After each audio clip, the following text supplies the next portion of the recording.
Ever since I have been visiting the Tak province and staying in Mae Lamao, I have been keen to explore some of the off-road tracks up in the mountains nearby. Such an opportunity arose recently, so at the end of January, 4 humans and 2 dogs set off on a one-day adventure.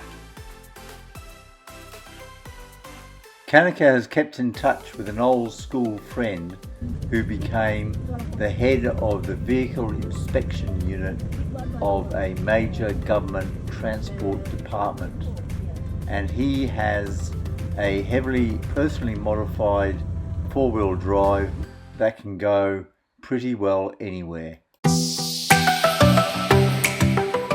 Thais generally seem to have an encyclopedic knowledge of plants, and we would stop often to inspect things like wild olive trees, coffee trees that were growing wild, and various wild herbs. The common agricultural crop in the mountains was cassava, which is a root crop used as a dietary supplement and for animal feed. At one stage, Piset, the driver, stopped the car and jumped out to strip down a banana palm for later preparation of a banana curry. It wasn't long after Piset had tethered the banana palms to the front of the vehicle that we hit some more extreme terrain, which didn't seem to faze him at all. And we were soon at our first stop, or our first station as they called it, which was an old wat or temple right out in the middle of nowhere. But it did have some souvenir shops, so there were a few visitors from time to time, that was obvious. But we stopped for a while and had a good look around. It was quite spectacular.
It was while we were on our way to our next station, which was another wat or temple, where a well-known Buddhist monk had lived for several years, that we found a nice cleared summit area where we decided we would come back later and have a barbecue.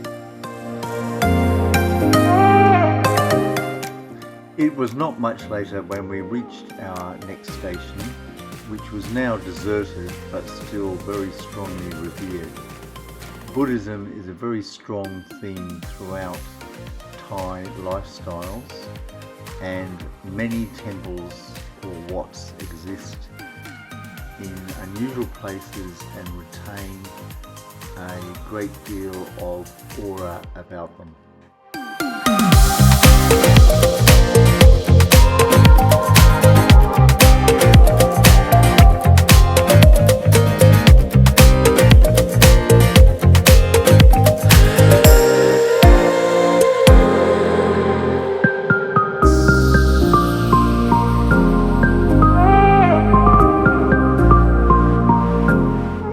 After the temple, we stopped off at a small hill tribe village. We interacted with a lot of hill tribe village people, and they're all very, very friendly.